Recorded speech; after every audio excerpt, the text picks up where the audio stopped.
আপনাদের সকলকে আবারও আমন্ত্রণ ক্রিমিনাল জাস্টিস প্রোগ্রাম দেখবার জন্য।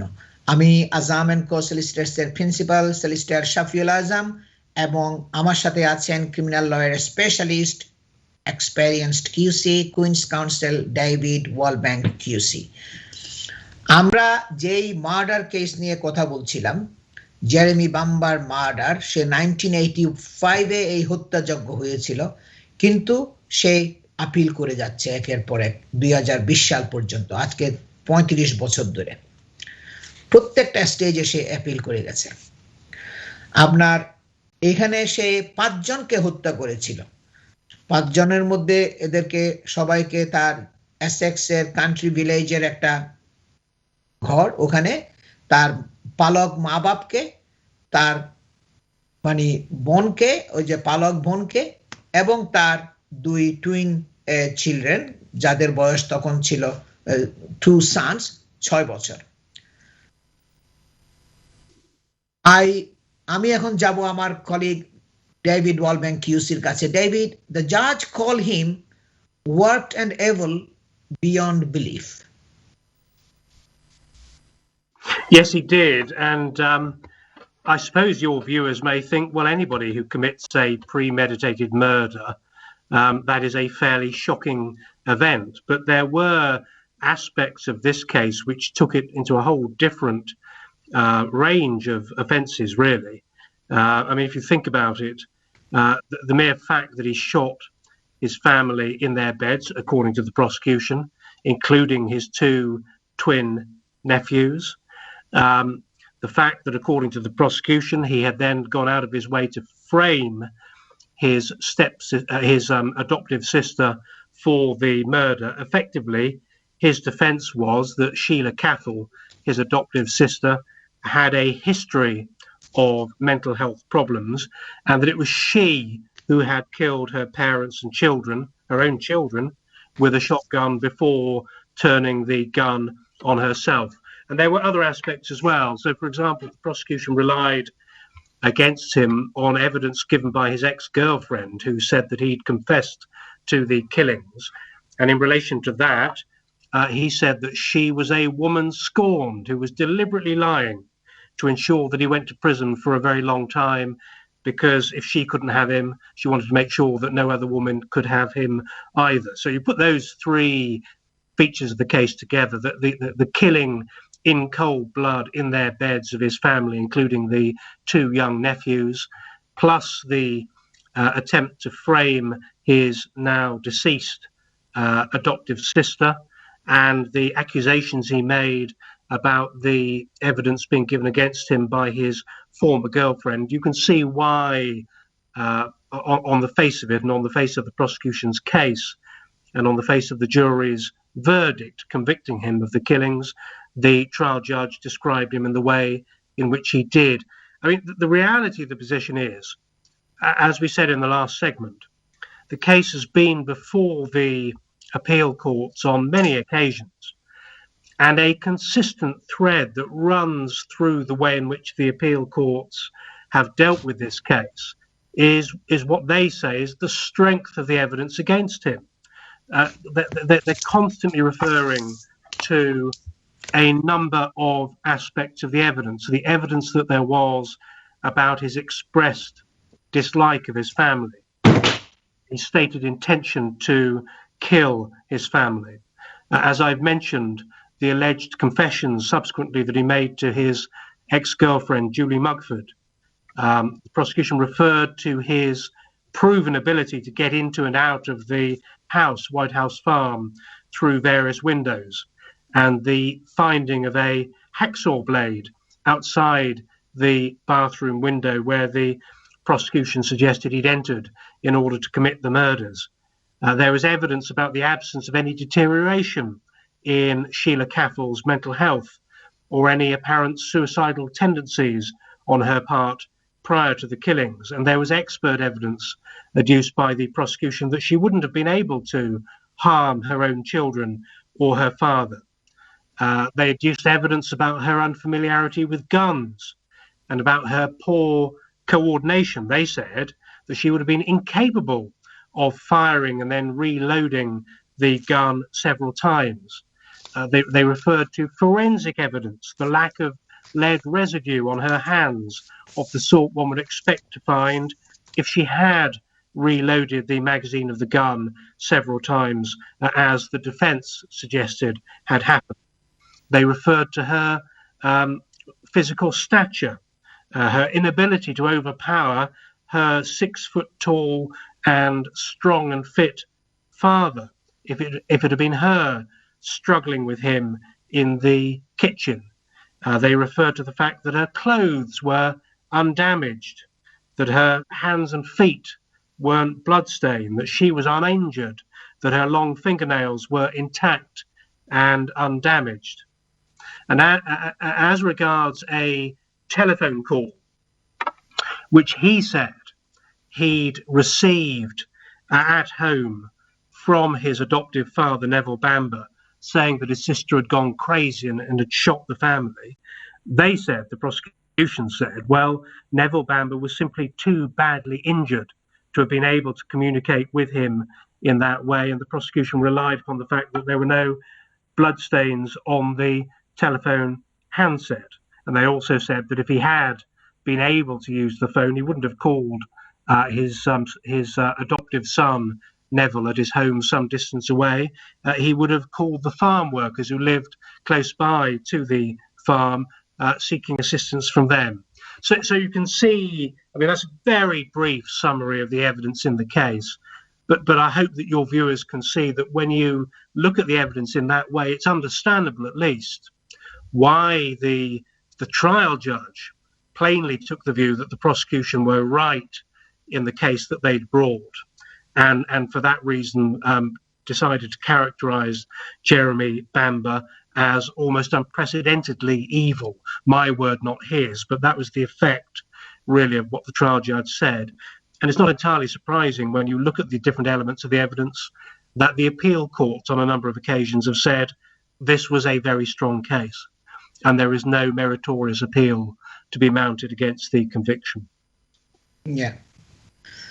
And then দর্শক তাকে 5টা লাইফ সেন্টেন্স দিয়েছিল এই 1985 সালের এই তার অ্যাডপটিভ প্যারেন্টসদেরকে এবং তার বোনকে এবং তার নেফিও দুইজনকে এই কিলিং এর জন্য। এটার তার ট্রায়ালের সময় যেটা ইনফরমেশন আসছে, তার ইনহেরিটেন্সের লোভ ছিল, তার উত্তরাধিকার পাওয়া, তার মা বাপ, ওই যে পালক মা বাপের কাছ থেকে অনেক বড় পরিমাণের, ওইটাই তার মেইন উদ্দেশ্য ছিল।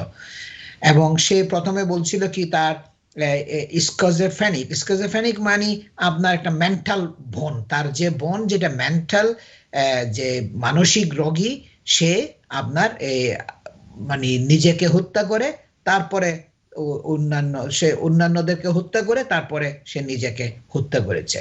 But the thing, this case came into court again in June 2020 after about 35 years. Yeah. It's interesting. The latest appeal, the background to it is slightly unusual. Essentially what happened was that in October of 2016, so now, 4.5 years ago, one of the barristers who had appeared on Mr. Bamber's behalf back in 2002, a Queen's Counsellor, QC, who'd acted for him on his appeal back in 2002, wrote to the Director of Public Prosecutions asking the question whether a second silencer had been recovered from White House Farm by the police. The QC said that he'd been told in the course of the appeal proceedings back in 2002 that there were 2 silencers found at White House Farm, and essentially that letter written by the QC to the Director of Public Prosecutions then led to a whole raft of correspondence, a long succession of letters going backwards and forwards between the solicitors now acting for Jeremy Bamber and the Crown Prosecution Service, in which the defence were saying to the CPS, you need to reopen this case, in effect. You need to conduct a thoroughgoing root and branch review of whether all appropriate material was disclosed to the defence at the time of the original trial back in 1986. And in particular, you should disclose to us now whether or not there was a second silencer found by the police at White House Farm. Now, essentially what happened was, after a lot of toing and froing and after a lot of detailed letters were sent between the defence and the CPS's ultimate position was, no, we're not going to do that. We're not going to reopen the case. We're not going to start a whole new review of the disclosure that was made in this case, because we don't believe that it would actually in any way affect the safety of the conviction, and we therefore formally refuse to reopen the case and conduct a review of disclosure.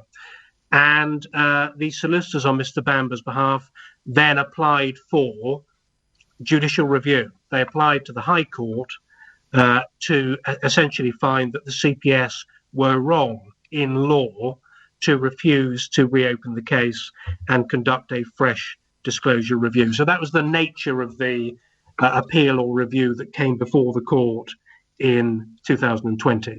So as you can see, it's quite a convoluted background, but that's the basis on which the case came before the court.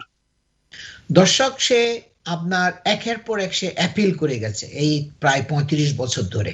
এই প্রত্যেকবার অ্যাপিলের মধ্যে সে ব্যর্থ হচ্ছে, unsuccessful হচ্ছে, কিন্তু সে করে যাচ্ছে প্রত্যেক বিভিন্ন কোর্টের মধ্যে, হাই কোর্টের মধ্যে, কোর্ট অফ অ্যাপিলের মধ্যে, ক্রিমিনাল কেসেস রিভিউ কমিশনের মধ্যে, এগুলো সে একের পর এক করে যাচ্ছে।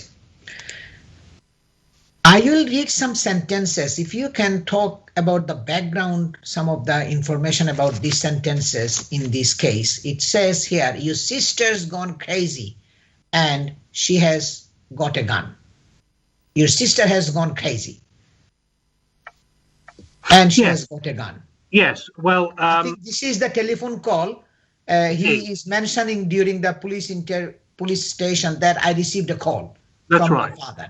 That's right. As I've mentioned, one of the aspects of the prosecution case was that they said that Jeremy Bamber was basically lying when he claimed that he'd been at home at the time of the killings and that he had received at home a phone call from his adoptive father, Neville Bamber, in which he, Neville, said to Jeremy Bamber, your sister's gone crazy, and effectively she's shooting the family.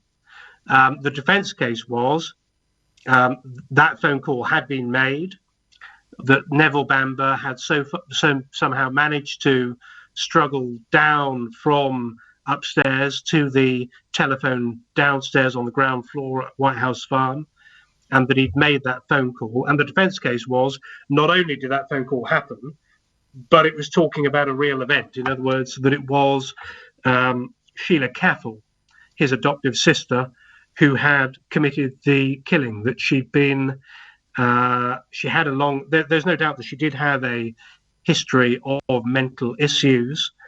And the defence case was that she had indeed gone crazy and shot the whole of her family, including her two twin sons.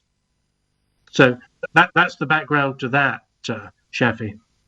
কয়েক ঘন্টা পরেই আপনার police ঘটনাস্থলে চলে আসছে এবং এই হত্যাযজ্ঞ, এই যে কার্নেজ, যেটা তারা পুলিশ এটা আপনার দেখেছে সবকিছু কি হয়েছে ওই যে এসেক্স এর এই কান্ট্রি ভিলেজের এই ঘরের মধ্যে। এবং hours letter, David, armed officers broke into White House Farm and found the carnage.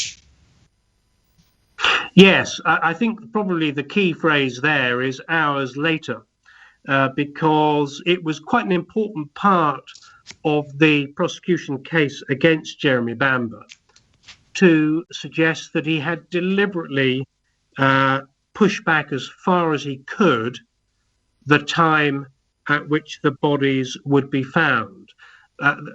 they said that he'd actually left White House Farm late on the evening of Tuesday, the 6th of August of 85, about 10 o'clock that evening, that he'd gone home, and he then secretly gone back using, as I've said already, sort of country lanes, back lanes where he wouldn't be seen by anyone, made his way secretly back without being seen to the farm, committed the murders,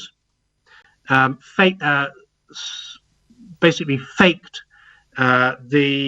or staged, I should say, the scene to make it look as if it had been Sheila Cathal who'd carried out the killings, staged the fake phone call from Neville Bamber to himself, then gone back to his own home, and only much later made his way, he said, having received a phone call from Neville, back and put as much time as he could between the actual killings and his supposed finding of the bodies and his alerting of the police. So, as I say, in the little extract that you just referred to, probably the key concept, the key phrase there is that phrase, many hours later. The prosecution said that was all part of Jeremy Bamber's plan. Okay. দর্শক, police যখন আসছে তখন তারা বাপের যে dead body তারা পাইছে, সে 61 year old তখন তার বয়স ছিল, তাকে পাওয়া গেছে শর্ট ডেড, তাকে মানে 8 টাইমস শর্ট করেছিল এবং তাকে মারধর করেছিল এবং লিভিং রুমের মধ্যে তার ডেড বডি পাওয়া গেছে। তারপরে আপস্টেয়ারে যখন উপরের তলায় গেছে পুলিশ, তখন তারা পেয়েছে আপনার ইয়াং নেফিউদেরকে, ওই যে তার সিস্টারের দুইটা টুইন সান, ওদেরকে মানে ওদের ডেড বডি পেয়েছে। অ্যান্ড তাদেরকে we are found dead in their beds, তাদেরকে পাওয়া গেছে তাদের বেডের মধ্যে, তাদের ডেড বডি পাওয়া গেছে। Bamber's dead mother was in the master bedroom, master বেডরুমের মধ্যে তার মায়ের মৃতদেহ পাওয়া গেছে। পুলিশ যখন আসছে তারা বিভিন্ন রুমের মধ্যে বিভিন্ন জনের মৃতদেহগুলা তারা পেয়েছিল। এবং লাইং বিসাইড দ্য বেড, ওই মানে বেডের পাশে তার সিস্টারের বডি পাওয়া গেছে, তার বোনের, যে অ্যাডপ্টেড সিস্টারের body. Bamber said his sister, who had not been taking her medication for mild schizophrenia, had gone crazy. Okay? Schizophrenia হলো কি একটা মানসিক রোগ, schizophrenia অর্থাৎ মেন্টাল রোগ। এই মেন্টাল রোগের জন্য তারা, সে বলছে কি সে মেডিকেশন নিচ্ছিল না, সে তার ওষুধপত্রাদি যেগুলো নেওয়ার দরকার ছিল সে নিচ্ছিল না এবং সে পাগল হয়ে গেছে। শুটিং হার প্যারেন্টস, তারপরে সে তার মা বাপকে শুট করেছিল এবং চিলড্রেন, এবং তারপরে সে নিজেকে হত্যা করেছিল ওর পরে। পুলিশ কিন্তু প্রথমে সাসপেক্ট করেছিল যে হ্যাঁ এটা হতে পারে যে আসলে সেই এটা করেছে, এটা প্রথম সাসপেক্টটা তার উপরেই ছিল, কিন্তু পরে পুলিশ এটা বুঝতে পেরেছে না এটা আসলে তার না, কারণ যে জেরেমি বাম্বারের যে গার্লফ্রেন্ড আছে, গার্লফ্রেন্ড বলছে কি পুলিশকে সে এটা প্লট করতেছিল তার প্যারেন্টসদেরকে কিল করার জন্য, সে অনেক দিন ধরে সেটা প্ল্যানিং করতেছিল এই হত্যাযজ্ঞের জন্য। ৩৬,০০০ পাউন্ডের ইনহেরিটেন্স পাওয়ার লোভে সে এটা প্লট করতেছিল, সে একটা মানে এটা তার নিজস্ব একটা প্লটিং। দর্শক, আমরা একটা শর্ট ব্রেকে যাচ্ছি। David, we have to go for a short break now, will get back to the point again. ব্রেকের পরে আমরা আবার ফিরে আসবো। আমি আজাম এন্ড কো সলিসিটার্স এর প্রিন্সিপাল সলিসিটর শাফিউল আজম, এবং আমার সাথে আছেন criminal lawyer specialist queen's counsel David Walbank QC. সবাই আমাদের সাথে থাকুন।